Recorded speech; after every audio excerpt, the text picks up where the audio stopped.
Today's episode is sponsored by Future State Media, experts in off-Amazon traffic for Amazon sellers. Future State Media will build you a custom-made website to deliver sales for you on Amazon. Built to grab traffic from search engines and social media, your site can be used as a secret weapon for launching products on Amazon or just to stabilize your Amazon sales. It means you can also build an email list on autopilot. Go to futurestatemedia.com for your free guide to Google SEO for Amazon sellers today. Ladies and gentlemen, boys and girls, welcome back to the 10K Collective podcast, the place for 6, 7, 8-figure Amazon sellers. Today we are talking again with Rob Patterson, who is the Chief Marketing Officer of AWeber, which is a company focused on making email marketing powerful but simple for small business owners so they can grow their business quickly. Music to my ears. Rob, welcome back to the show. Thank you, Michael. Great to be back. Good to have you back. Quick and simple are good words for me. So obviously the reality is that we've got to be a little bit more strategic than, just use a magic tool and then suddenly money pours into our accounts. So Yeah. I believe you have a 7 email strategy for converting readers into customers. And given that, as you said, blogs are still in a lot of ways the best way to get organic traffic, Google SEO is another thing that isn't dead, right? For sure. And I know Absolutely. some email marketing as part of that mix is obviously a very tried and tested thing, but we need to be a bit more sophisticated to actually get our emails opened and even, of course, to get people onto the list in the first place. So talk us through it. 7 email strategy for converting readers into customers. Drum roll, please. Over to you.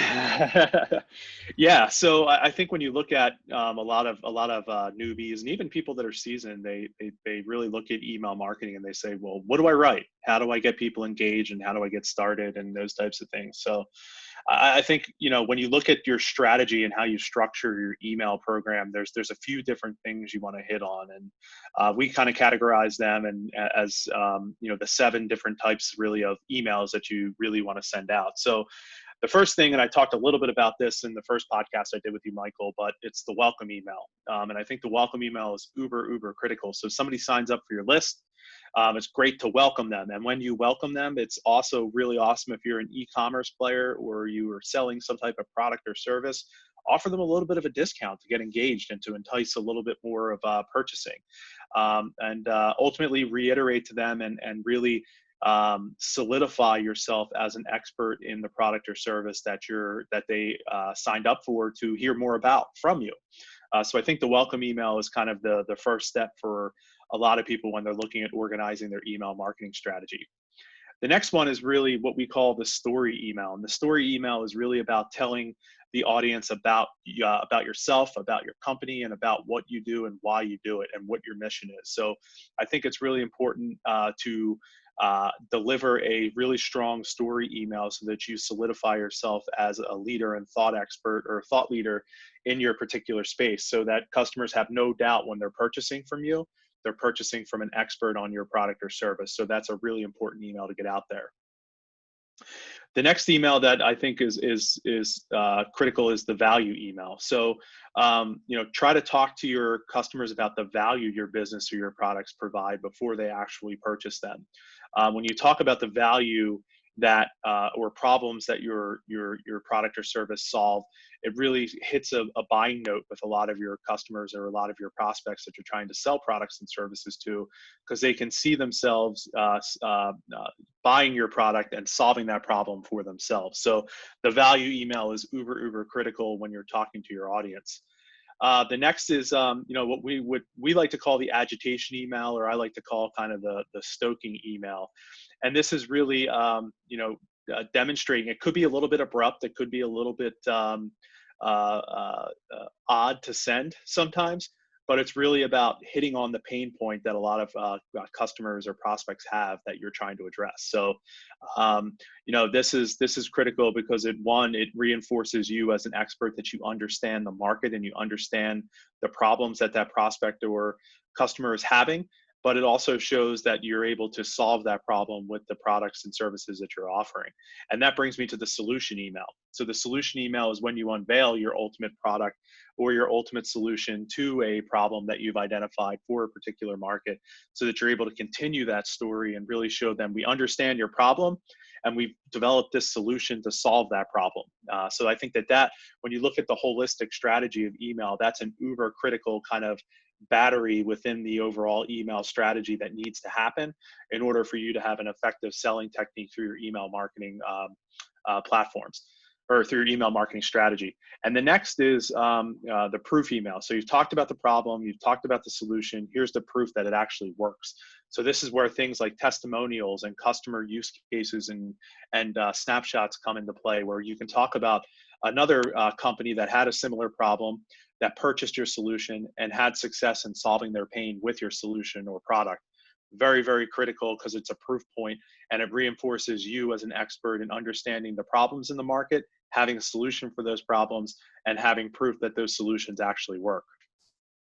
And then, the last step and last email is one that a lot of companies forget. It's really the follow-up email or the feedback email. So once a person purchases or maybe doesn't purchase, you need to follow up with them and find out why they did or why they didn't. This gives you good intelligence to go back and hone your email campaigns and your overall marketing strategies from the ground up, using data to really drive those changes. So getting feedback from both purchasers and non-purchasers is critical to hone your skills and hone your marketing programs to drive your business forward. So I think in summary, I said a lot there, but it's really about welcoming people. It's about telling the people about your business. It's about telling the people that you're going to provide value to them and deliver value through the solutions you sell to them. It's about identifying the pain, showing the people the solution, and showing the people the solution that works. So those three steps are very, very critical. That's the agitation email, the solution email, and the proof email. And then finally, get that feedback. So harvest back as much feedback as possible from purchasers and non-purchasers so that you can better hone your programs going forward using a data-driven approach. This is great. And by the way, this harks back to, there's a couple of classic copywriting formulas that, because they're based on human psychology, still apply. I think there's AIDA, obviously, that's a famous one, but this one is PAS, really. Is it problem, agitate, solution? And I think, obviously it's still psychologically correct, because you need to make sure that you show people that they have got a problem, and then you need to really make sure they really see the problem. Otherwise, they won't be motivated enough to take action. But if you are providing a solution and it genuinely provides a solution that is going to be better than them doing nothing or even buying one of your competitors' products, then I suppose you can solve your conscience about the agitation part, because nobody feels great about that. But the truth is, as Perry Marshall, who's a doyen of internet marketing, including emails, again, he's one of the probably 3 internet marketers whose emails I actually open and read every single one almost. That's like 3 out of several hundred. I mean, this is like 0.5% of the, well, maybe 0.3. But so he's great at email marketing, but he says that most people don't spend enough time on the agitation part. So tell me a bit more about that. You've got a 7-part email series. That's probably making enough people sweat, I imagine. But if we wanted to add to that or sort of augment it, what would be the next step up, the next simplest step, I suppose? Yeah, so I think if seven can be kind of overwhelming, and I apologize for that, but I think if you really wanted to break it down, I talked about kind of the 3 most critical emails that are within that process, and the agitation email I think is really, really critical because it gets people thinking. So being able to it's almost like a shake the trees email, right? So when you shake the trees, things fall out. And the agitation email is the process of shaking the trees, because people realize, aha, I have that problem. So once you realize, or once you enlighten people to potentially they have that problem, and it may be something they're aware of, it may not be something they're aware of. But then the next critical piece is showing them the solution, which is your product or service. And once you show them the solution and map it to that pain point, you then need to reinforce it through the third piece, which is the customer testimonial, or the email that proves that you have the value that you're saying you do, through a third party. So it's not you saying it, it's somebody else saying it that's actually purchased your product. So Yeah. Take those 7 steps, break it down to those 3. If you did those 3, those are the most critical as far as I'm concerned within that process. Yeah, that's awesome. And by the way, what I love about I've had some really good marketers on the show, and including yourself, with a lot of data and experience that they're basing it on. I know that AWeber's doing a lot of research, and you're very data driven, which is great. And Mhm. one of the wonderful things about email is that you're not overwhelmed with numbers. I'm like, for me, let's talk about this because we're about to talk about what's coming up. Actually, tell me a bit about the data side with emails. I mean, for some people, they'll be like their eyes will be glazing over. For me, I'm like waking up at this point. But whatever floats your boat. The traditional ones are open rates, click through rates, and I guess the deliverability rate. So just explain in normal English what those ones mean, and then let's dig into whether there are other metrics which can actually really help us these days as well. Yeah, so I'll reference a little bit. We just recently, when I say we, AWeber in our marketing department did some research of about right about a thousand small business owners, gave us good feedback, and we were able to kind of mold everything together and come up with some good conclusions off of that data. But we also talked to some leading industry experts around marketing, around best practices and that type of thing. If you're interested in that report, it's available for download. Michael, you probably have it available through your site, so people can go to your site and download that report. But Yeah, you know, I'll just tell you the URL is amazingfba.com/report if you want to get that. But yeah. Perfect. So yeah, there's a lot of different stats out there for marketing, right? And you know, I can bang my head on a wall all day, and like data comes out of my ears. So it's you know, it all starts as far as I'm concerned with the quality of your list and the engagement of your list. So we didn't do any specific research on this, but typically from an opt-in perspective, when you look at using certified opt-in as kind of your email tactic. So you're not purchasing lists, but you're getting people engaged and into your universe to talk to. You know, we typically go back about six to 8 months in terms of last engagement with the company of people we talk to. People that are older than that, we find that it's not great to email them because it has negative impacts in the overall business. So 6 to 8 months is a good range in terms of talking to prospects and customers, unless they engage with you. So when they engage with you, that time frame resets. But from that, you know, I think the first thing you look at is open rates. So open rates are people actually opening your email and looking at your email. So they're being exposed to your brand, your messaging, everything from the colors to what your actual offer is inside of that email, which is awesome. So if you go a little bit further down the funnel, you have to look at what was the call to action inside of that email and what was the click-through rate. So in terms of click-through rates, this is people taking action on what the call to action is inside of the email. So we saw through the research that we did that you know, 65% of small businesses, if you have open rates between 11 and 50%, you're doing pretty well. And if you have click-through rates between 0 and 10%, you're doing pretty well. So we found that the majority of click-through rates really fall into the about 6 to 8% range, and open rates fall anywhere from the 30 to 40% range. But the range overall was 11 to 50% in the data that we looked at. As far as frequency goes, and I'll talk about deliverability here in just a second, you know, a little more than half of the email companies we talk to email at least once a week, but almost all of the companies we talk to, all 1,000 companies, email at least once per month. So it's good to keep a good cadence of emails going to your audience, whether they're offers, whether they're new products, whether they're, we talked about a little bit earlier, I believe in the previous podcast that we did, Michael, about aggregating blog content. So getting content in front of your audience is uber critical. You don't want to go silent on them. And again, the email channel is really, as far as I'm concerned, the best one-to-one marketing channel you can have with a customer or prospect. So it's important to keep that channel open and keep that line of communication open over the long term. Now, from a deliverability standpoint, there's a lot of different terminology you'll hear in deliverability: hard bounces, soft bounces, rejection rates. But when you look at deliverability, what we really hone in on as a company, and we really take a lot of pride in, is our ability that we own our own deliverability internally. We don't outsource it. So we have deliverability teams internally that all they do is make sure that when you send an email on the AWeber platform, that email is delivered to that person in the inbox and not the spam folder.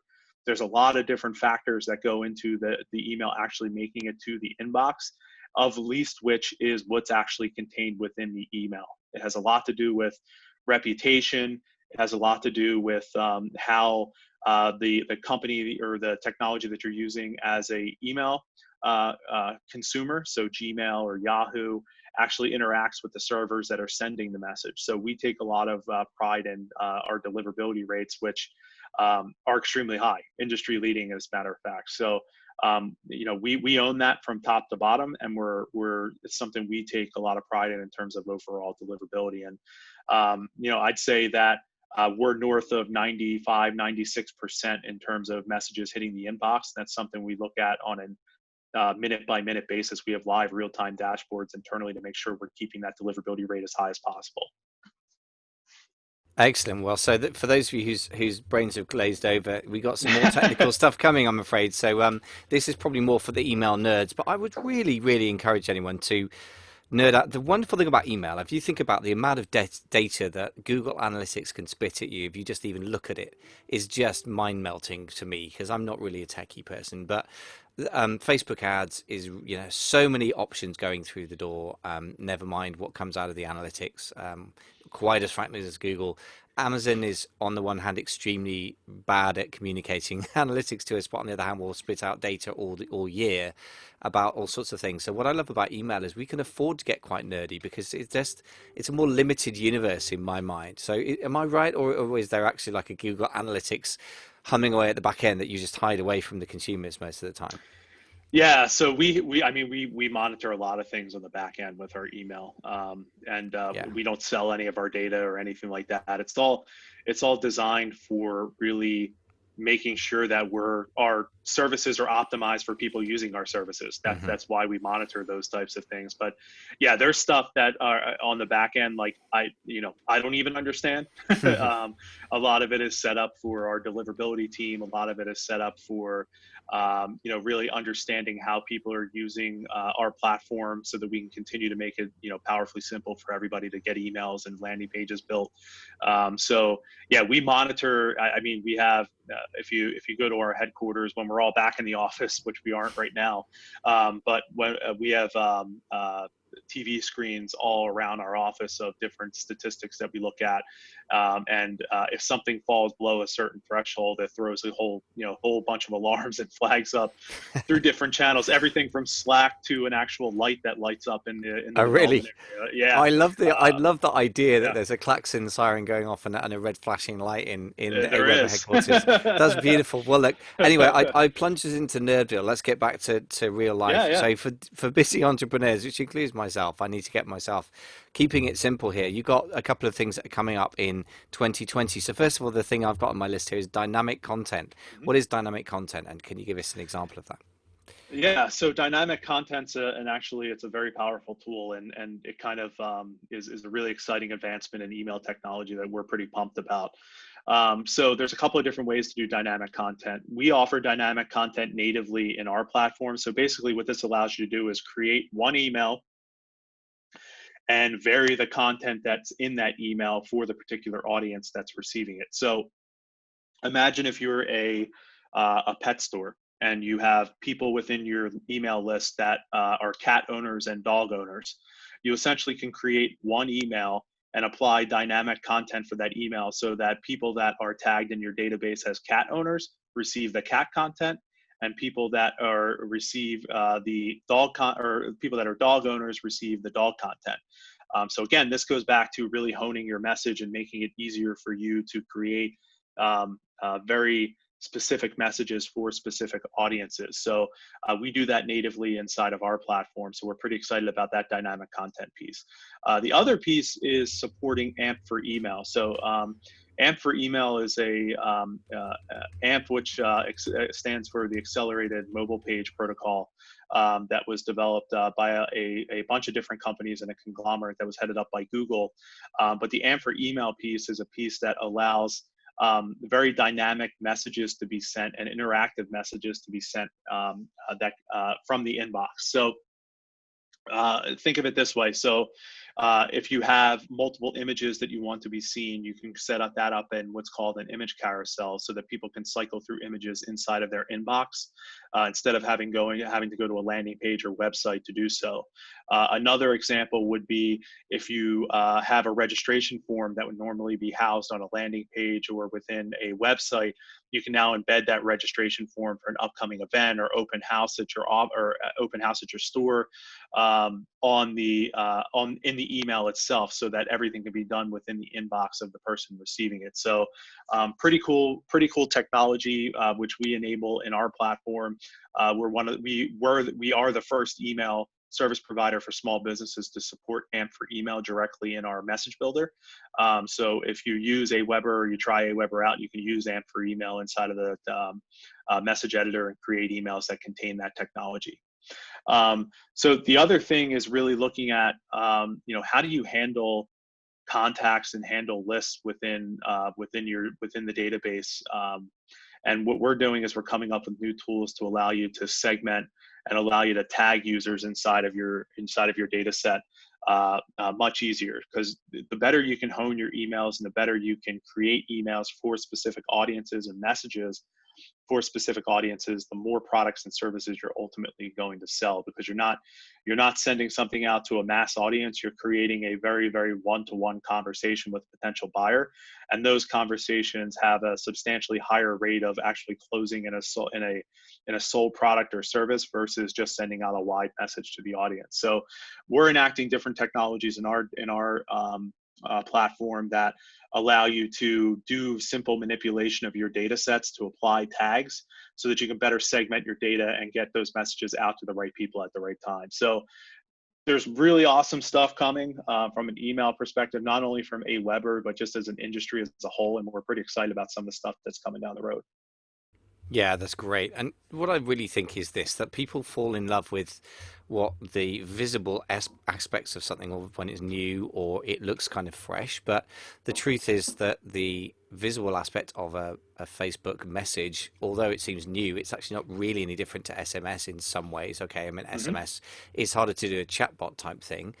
But what's happening on the back end, in other words, once you've got a load of data, the way you treat the data to turn it back from a list, which is just, data and not personal, back into a personal experience, but at a massive scale, is really what excites me. And I don't think that's got much to do with the medium of email as such. It's more to do with the way you split up the database, as you said. Really, I think what it harks back to is the fact that, you could be in 1890s in America. As soon as they built the original the network of the railway network, Mm-hmm. that's when the guys started, the famous people back in the day, is it Sears? And, those guys, they started creating the catalog businesses. And Yep. you can do split tests. It's been done for decades and decades and decades by the guys in the direct mail pieces. So this is not a new thing, but the idea that you can really get a massive number of people and send them an automated type marketing message, but that comes down as really personal. For me, that's the exciting piece.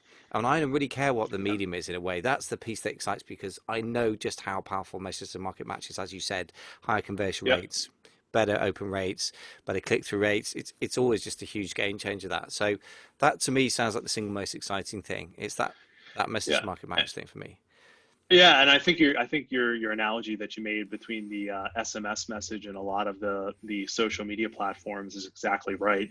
The way that I kind of categorize it is social media is a one to many interaction, Hmm. whereas email allows you, if done properly through segmenting and through creating specific messages for audiences, allows you to have a very intimate one-to-one conversation with a prospect or customer. So it's very, very different in terms of how you interact with your audiences. And I think the ability to send email is not going away. Nobody is stopping. Actually, we're seeing growth in the overall email marketing market right now, which is awesome to see, of course, as an email provider. But it just shows me that everybody is. I don't want to say over the social media channels, because I think there's still value in what it provides and delivering messages to market. But I think that people see the value in email marketing, and they're coming back to it as far as being able to interact on that one-to-one, more intimate basis with prospects and customers. Absolutely, yes. It's still in the game for sure. Couple of basic things to say. First of all, if you want to get that report that Rob was mentioning, just to mention that URL again, because I think if you care about statistics, and most internet-based or digital marketers seem to, I certainly love my numbers. You go to amazingfba.com/report, and that'll be very interesting to get a sort of state of the union summary. And then the other thing is getting started with AWeber. So Rob, just take us home with that. Just how do we actually get started if people are excited about getting started with email marketing with AWeber? What do they do next? Yeah, so we offer a full 30-day trial. So you can visit aweber.com and sign up for our free trial. It's not feature gated. You get everything within your first 30 days, everything from our landing page builder to our drag and drop editor to our industry leading deliverability. So everything that you would normally get as a paying customer, you would completely get with our 30-day trial. And we don't feature gate any of our pricing tiers. So even at the lowest tier, you get everything that people at the highest tier get. We simply just the tier you're on goes up by the number of subscribers you have on your list. So as your list grows, and as your list grows, you're obviously getting more value out of us. We want to grow the tier that you're actually using, so that it's not about features; it's about growing your business over the long term. And then next is our Smart Designer product. So Michael, I know you have a link to AWeber, so amazingfba.com/AWeber. You can get to our Smart Designer. You can enter your website URL or your social media URL and start creating really awesome looking templates in a matter of seconds using some of our artificial intelligence machine learning technology built into the Smart Designer. So basically it removes like all the complexity out of creating really awesome looking emails, and it does it for you automatically. Michael, I know you were just playing with it before the recording here, and you were having some fun with it. So I suggest everybody go out there and check it out. It's actually a really cool tool that can provide a lot of value for you. Yeah, absolutely. It seems very straightforward to use. I did have a little play with it indeed. And yeah, for somebody like me who's more words focused and who's pretty bad on design, I'm quite happy to have some help with that. So I think that's a very nice little tool. So listen, Rob, been very, very interesting to dig into email. I love the fact that pretty much one of the oldest technologies in the I was going to say not even the web. I think technically the internet or the web, one of them came first, didn't it? I can never remember which it is. But the email's very, very back, back in the day technology. But it's lovely to think that it's developing still, which is a fantastic thing. And Yeah. so I'd urge everyone to check out email marketing. And AWeber's obviously, kind of the granddaddy of email service providers, right? And you guys are still growing and developing, so worth checking out. And really, really great to hear about it. So Rob, thank you so much for coming on the show. No problem. Thank you, Michael. And I hope everybody enjoyed the podcast here, and have a great day.